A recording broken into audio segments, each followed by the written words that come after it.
Welcome, everyone, to the MMA Happy Hour. I am Kyle Anthony, your host, where today we are talking UFC Saudi Arabia. We're talking Robert Whittaker versus Ikram Aliskerov. We're going to be breaking down 4 plays here on the card, and this is actually a great card. I know people always kind of complain or they want to hey, it's not a high-level card. I like this card a lot from a betting perspective as well, too. These next 2 cards, really love them.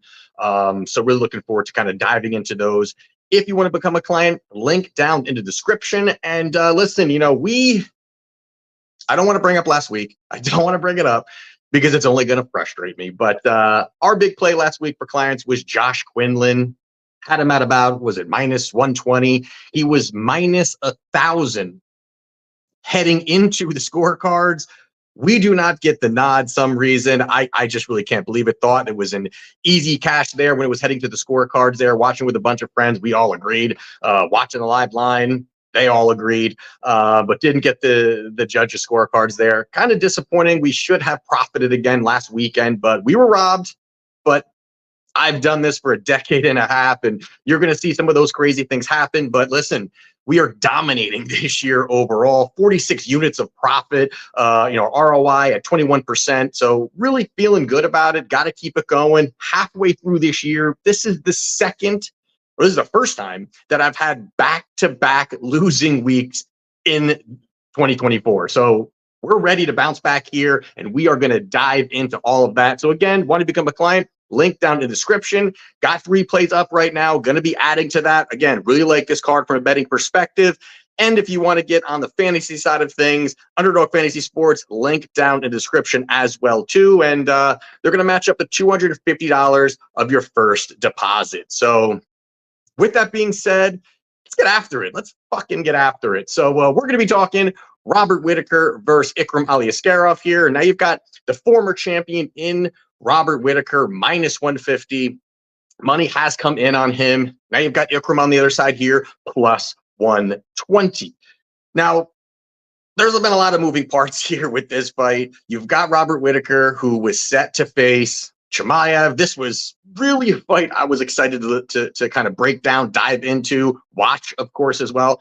And it falls apart. You've got Chimaev. He had food poisoning or whatever else was kind of going on. There's all kind of different stories kind of going on there. But he falls out. You've got Ikram. Last week was supposed to fight Antonio Tricoli, and he gets shifted to this main event, a big spot here. And there are a lot of moving parts to this, really. When you kind of look at it, you're kind of breaking this down, and it's not your typical main event where you really got all these kind of crazy things going on, and not just, a short notice fight for a guy, but a guy that was fighting, that was prepared to fight in Ikram in Vegas. And end of last week, at some point, whenever it was, end of last week, Thursday, Friday, whatever it was, he's preparing days out to fight Antonio Tricoli, and he gets a call. He now is shipped over back to Saudi Arabia, all the way over there from Vegas, where he's probably cutting weight. He's probably really preparing, like I said, days out. And now he's got to, make a complete change in what's going on in the lead up to a fight. These guys are really, most of the time, or all of the time, really, they're really sizing up the perfect plan to have an optimal, your body being optimal for fight time. So for this to kind of, your days out, you're really kind of looking to peak, and you don't, because now you got to kind of bring it back down, and you've got to pack your shit up and travel over to Saudi Arabia. I think that's definitely a lot when you're kind of looking at that, when you're kind of looking at how is that going to play out in the fight. I think it will play out in the fight, and you got to add in, the fact that Robert Whittaker was preparing for 5 rounds. And not only was he preparing for 5 rounds, but he was preparing for Chimaev for 5 rounds. And that is a guy that is a beast when you're talking about wrestling. That the wrestling has to be, the defensive wrestling has to be up there for Whittaker, the takedown defense, all of those things. But the 5 rounds is really a big part of this. And you look at Ikram, who, is a guy that is a finisher, a guy that comes out there, guns blazing, has done well overall. But he's not preparing for 3 rounds. I mean, he's simply not preparing for 3 rounds. And not even just that. I mean, more than likely, he was going to beat the living shit out of Antonio Tricoli, probably in the first round, probably was going to be a steamroll spot for him. And now he's a massive step up in competition, and now he's got to travel where he's kind of really preparing for the fight. I think those are a lot of moving parts here for a guy in the biggest fight of his career. But you've got Ikram is a guy that's really going to push forward. He's going to utilize, a lot of that pressure wrestling, looking to level change, looking to really throw hammers when he's cutting distance, really kind of cut in there, throw shots and mix it up. And that's something that, he can do very well. Mix it up a little bit, throw a big overhand, make you think that, you're going to be defending a takedown. He throws the big overhand and he can mix it up very well. And that's something that can help him in this spot. But I do believe that I do agree with this market move here. You've got now, like I said, Robert Whittaker minus 150 and climbing. You're looking at this here. Robert Whittaker, again, I think preparing for Chimaev is really going to have him level up his takedown defense just in general. I think that's, that absolutely has to be happening. But he's got 82% takedown defense rate, really solid overall. The guy is very, very good, just creating space, staying out of danger, not being in trouble there, and just really finding opportunities to really just kind of get out and defend and sprawl and brawl and work back to his feet. And the other part of it is just how good he is, his footwork and his distance management. This is something that we have seen Robert Whittaker really excel at. I mean, this guy is one of the best where he's, switching stances, mixing it up, staying on the balls of his feet, bouncing around, moving and hitting you with different shots and not just, standing in the pocket throwing. And I think, Ikram is a guy that's going to want to bang. He's going to want to move forward, throw big shots. And, of course, anything can happen. Anyone can land a big shot. But I do like that Whittaker is just very calculated, very calculated, risk adverse. He's not going to be trading in the pocket there. I do think that, his footwork is going to really cause a lot of problems. And then you add in the fact that, is Ikram prepared, as in cardio wise, can he go the 5 rounds? So if the big win probability for him here is an early finish or Ikram really, kind of, pushing forward, throwing big shots, looking to land, can he do that for 5 rounds? Can he do that for 3 or 4 rounds?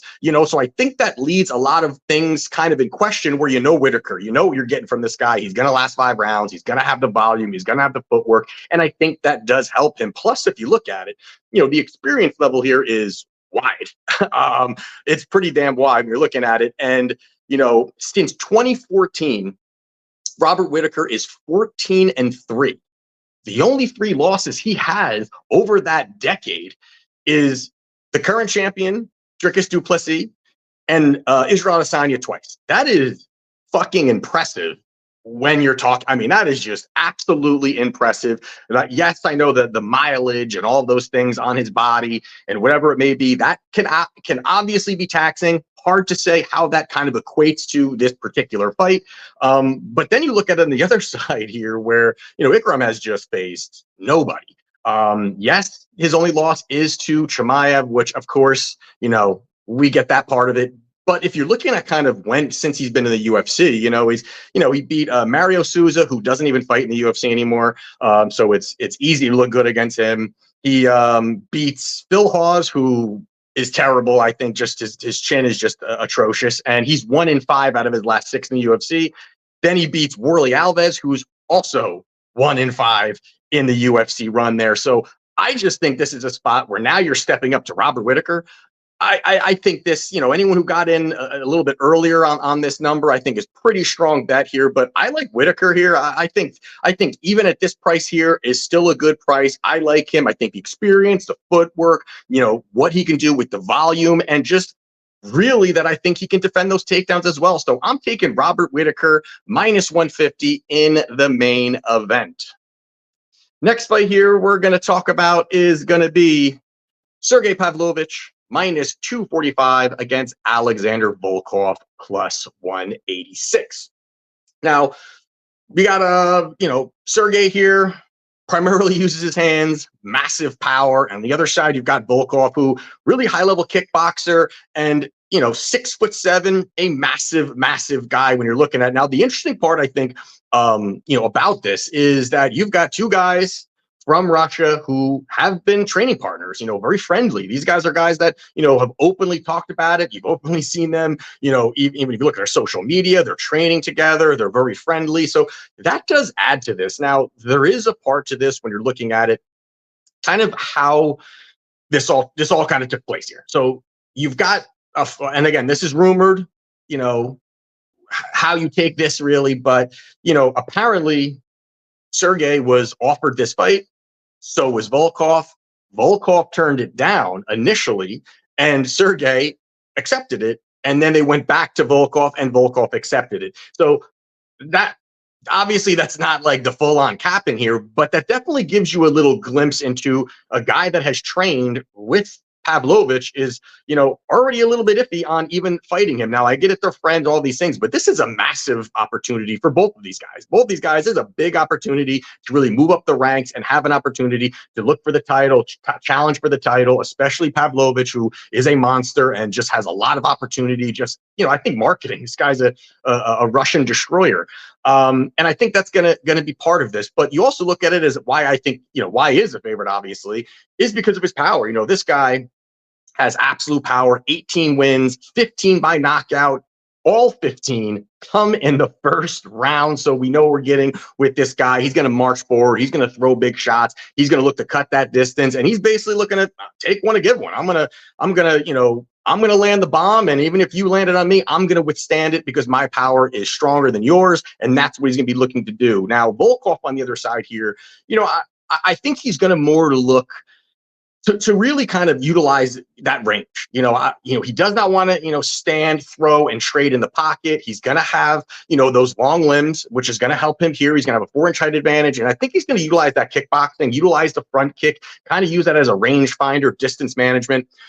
Then I do think that that's where he's going to find opportunity, utilizing that and trying to keep him at range. But the problem here that I see when I was going back watching these fights, both these guys' past fights, is overall, Volkov's development of his striking, or how quick the combinations develop, I should say, is slow. He's got slow developing combinations. I think that you even see his kicks are not really fast. And that's going to, I think, because he's long and lanky guy, and he just doesn't have that quick snap kick. These, the combinations, even his punches don't come as quick as Pavlovich. I think the hand speed advantage is massive for Pavlovich. I think he's going to land the bigger shots. I think that's really going to help him here. And the fact that, yes, he's going to have a 4-inch height advantage, as in Volkov, but the 4-inch reach advantage is for Sergei Pavlovich. And I think that's absolutely interesting here, and a different dynamic here where you're normally going to see a guy, obviously he's going to have the longer legs and he's going to be able to kind of chop away if he can. But again, I think the slow developing combinations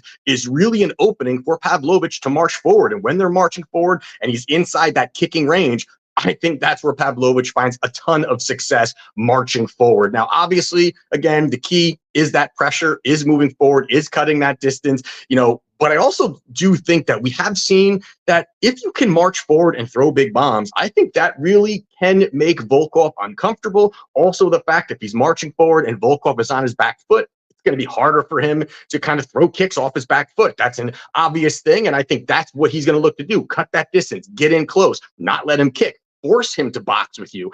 And that can cause a lot of problems for Volkov. We've got Sergei, who I think was going to have the much bigger power, and as well as the hand speed. That could lead to a big finish for him as well.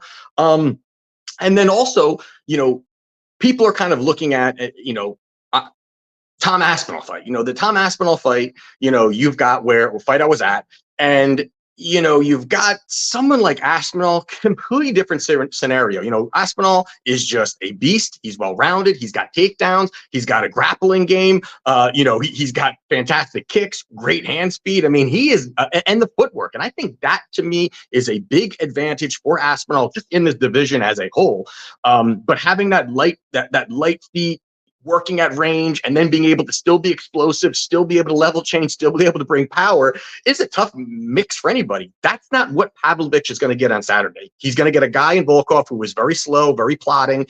And I'm not saying that Pavlovich is some light-footed guy, but he also is, if they're going to be both light-footed and stand and trade, or at least work at some kind of close range, I got to give this to Pavlovich. I think Pavlovich is going to land the bigger shots. I don't think we're going to see any kind of takedowns here. And that also, I think, could that be a path? I don't think so. The last time that he had a takedown, Volkov had a takedown, was against Curtis Blades in 2020. So that's not his game. I don't believe he's going to be diving at legs. I think this is going to be a striking match. And getting off the big -245 number, I do like Sergei Pavlovich via knockout. It's -125 right here on FanDuel. I think it's a great number. I think it's a solid number for a likely path for a guy that if he wins, it's probably going to be a knockout. And I do believe that he does get the job done. So I'm taking Sergei Pavlovich via knockout -125. And the next one here we're going to talk about is going to be Kelvin Gastelum -250 against Daniel Rodriguez, D-Rod +200. Now, I think this is going to be a great fight. I definitely think it's going to be a banger of a fight. You're going to have two guys who are going to box, who are going to throw, who are going to trade in the pocket, who are going to be throwing. And I think that's going to be a great stylistic matchup to watch overall.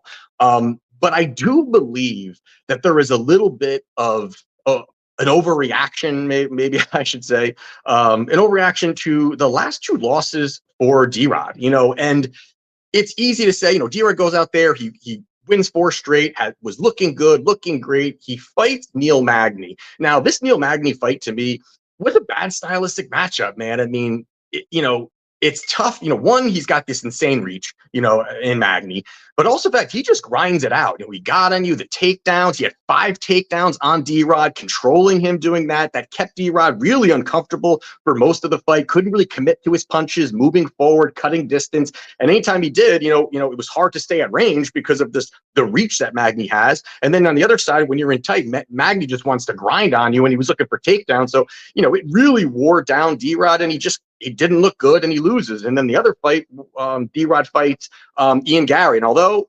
Ian Gary has me blocked, he still is a fantastic fighter and, solid kickboxing, good range. And I just, Gary is a top level guy. I think it was a good matchup for him. The way that he was able to, this kickboxing and the hand speed and all those things really helped, Gary there. And Gary, fantastic performance, gets that finish there. But the other part of it here is that I do think that the volume of D-Rod is going to be big here. And you're going to get someone like Gastelum, who's not really going to be throwing many kicks, who's really going to look to box, who's really going to look to trade. And that really speaks more to what Rodriguez likes to do when he wants to just throw. This guy was in prison having fights. This guy wants to stand, bang, throw big hands. And that's, I think, what he's going to get against Gastelum, who is also willing to stand, throw, and all of those things. You've got a 3-inch reach advantage for Rodriguez. I think he can utilize that pretty well when they're at range or in the pocket. I do like his boxing. I think it's a little bit sharper than Gastelum. But also the fact, again, was the volume. If you're looking at the volume here, D-Rod is almost doubling the strikes landed per minute again compared to Gastelum. And, you're looking at it here. You've got D-Rod is landing 7.3 significant strikes per minute, while you have Kelvin Gastelum landing 3.5 significant strikes per minute. So you're seeing the volume there. You're seeing this guy can push a pace, can throw. And I think it plays into really a strength here. And I think this is where you should have Gastelum maybe a small favorite, maybe a -130, somewhere around there, -140, somewhere around there. But you're giving me +200 in this spot here, I think is a lot of value. I think D-Rod has the opportunity to really outperform his price here. And even if you're looking for takedowns here, I think that's where also D-Rod, could be uncomfortable, where you've got someone like, again, like Magny, who is, if he's really going to be able to kind of get in there and cut that distance, that's one thing, and get those takedowns. That's going to keep D-Rod just uncomfortable. But you've got Kelvin, who not really the greatest when it comes to wrestling. Yes, they say he's got the background, just haven't really seen it. 30% takedown success rate for Gastelum. Also, he's 1-16 on takedown attempts over his last 4 fights. That is not good at all either. And I think that D-Rod, 63% takedown defense rate, I think will hold up in this spot here. So, and again, Kelvin, he's 2-6 in his last 8, arguably lost. Who was it to Chris Curtis, which is a fight also I was at. And, he could be 1-7 of his last 8. And we're going to talk -250. I think this line is wildly wide. I got to take this plus money here. I think the value is there. So there's a good value spot on D-Rod here. So I like this bounce back at +200. We're taking D-Rod to get the job done. Now, the last one here, we're going to breakdown here is Rinat Fakhretdinov -360 against Nicolas Dalby +260. Now, interesting fight here. You've got Rinat coming off of a draw, which was a fight he was doing well early, got beat up late, ends up being a draw. And then you've got on the other side here, Dalby, who's coming off a big upset victory over Gabriel Bonfim, who was really kind of looking to be that next big thing, really kind of a rising prospect, rising star, and ends up losing. But Dalby did look good. He grinded it out and really fought a great fight overall. Now, the path to victory here, and again, why this line is where it is Rinat has extremely just relentless wrestling. This guy's going to push a pace. He's going to try to get into your face. He's going to just endlessly level change, not really give you much room to work. And you see that he can be successful with it. You know, he averages right now with his short run here in the UFC, but 4.25 takedowns per 15 minutes. And he's going to keep doing that. And the thing here that I think the problem for Dalby is really going to be how defensive he has to be over this entire fight. He's going to have to be very defensive. You know, he's going to have to really kind of continually defend these takedowns, continually, you know, work out of clinches, have his back against the cage, you know, working. And a lot of times where if you're able to do that and consistently do that throughout the fight, you know, you're not really getting anything offensively off. And it's tough for a judge to give you a round where you're just defending. He's chipping away with some shots, you know, dirty boxing or does get you down once or twice and you do bounce up, but optically you're on your back foot, you've got your back up against the cage. It's tough for somebody to really find opportunities to really land and win a round or find a finish or anything like that. And I think that's where you're going to find we're not winning positionally, you know, really going out there, dictating the pace of the fight, finding ways to get you down, control the action and bank rounds. And I think that's where you're going to see this fight kind of play out overall. Plus, you know, when you look at his wins and losses and finishes and those kinds of things. You got Rinat, who's 22 victories, 18 finishes, which is really impressive when you're looking at it. I mean, the guy is definitely a finisher, but since he's been in the UFC, it has not been to that level.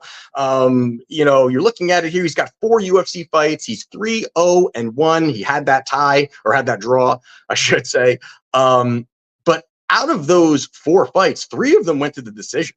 So 3 of them went to the cards. And, you know, the reason is obviously it's a higher level of opposition. It's tougher competition. You're not going to run through all these guys. And especially the fact that now you're facing a guy like Dalby, who's absolutely tough, who's tough to put away, who's going to grind it out, who's fine even grinding. You know, even if we're not looking to, you know, kind of get in tight, wrestle, you know, clinch it up a little bit, Dalby's going to be there. And I think he's going to be safe enough to at least last and kind of get through some of these things here. So I think this is an opportunity where Rinat is going to get the job done, but I do think this gets to the scorecards here. I think Dalby's going to last and going to be able to just be defensively enough where he's not going to get finished here. So I like Rinat Fakhretdinov getting off the -360 number. You got Rinat right now around +100 via points, I think is a great number. And I just think that Dalby's going to be able to survive. So I'm taking Rinat Fakhretdinov via points +100. There you have it for UFC Saudi Arabia. We're going to cash in this week, man. I'm fucking ready. I'm locked in. We're having a great year. A little bit of a stumble the last 2 weeks. But we're going to get back on track here. Really excited about it. Again, if you want to become a client, link down in the description. And I'll see you next week. Big card. Let's cash.